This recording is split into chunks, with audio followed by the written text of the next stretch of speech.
ask you what you think of the next video we're going to show. This is college Republicans. We got this off of YouTube, and they're talking about Republican millennials.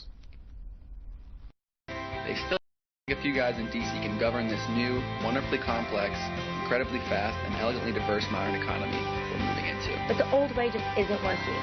It closes down innovation, it limits our choices, and it makes us feel stuck. Now it's our turn. We don't have to accept the inevitable decline. We have an opportunity to choose better for ourselves. Our choice as the next generation of leaders, parents, and educators is whether we want to keep going about things in an outdated old way or if we're ready for fresh, new ideas. The future does not belong to any one candidate or party. But we're Republicans because our principles at their core embrace getting old Washington out of the way of new ideas that have the power to grow our economy. We're Republicans because we know our generation can do better than Washington's failures. We know it because our generation has already changed the way our world works. As you know, I know probably more than you because I've been around a lot longer, that politicians have been running against Washington forever. What makes them think that this is going to matter now? This generation is more distrustful and frustrated than previous generations.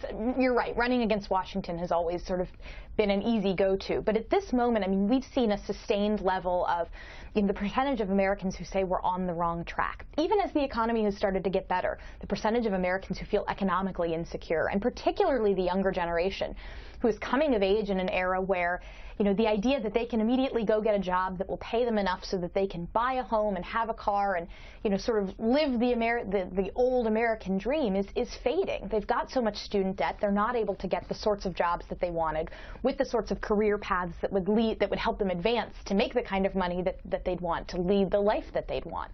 So there is all of this latent frustration, and I think what college Republicans are, the reason why you see an ad like that is Republicans have been, I think, unfairly branded as the party of the party of the past, the party of, an American dream that doesn't exist as much anymore, the party of what has already been. And I think in order for Republicans to win this new generation, they've got to prove that they're the party of what's next. And what's next is not centralized planning in Washington or big bureaucracy. What's next is innovation, like you saw Lyft, I think was shown in that ad, Lyft and Uber, these ride-sharing companies. This was the market and technology responding to the problem of, inadequate transportation options, particularly in urban areas. This is showing that the free market, much more so than government, came in to step in and solve a problem that was facing a lot of young people. So I think that's why you see young Republicans saying, look, we're not about what's old. We're not about Washington running everything. We're about putting power back in individuals' hands so that they can be creative, they can be innovative, they can disrupt the status quo, and can try something new. And I think, poll after poll that I've seen shows that there's a real appetite among millennials for something new, something different, something that doesn't look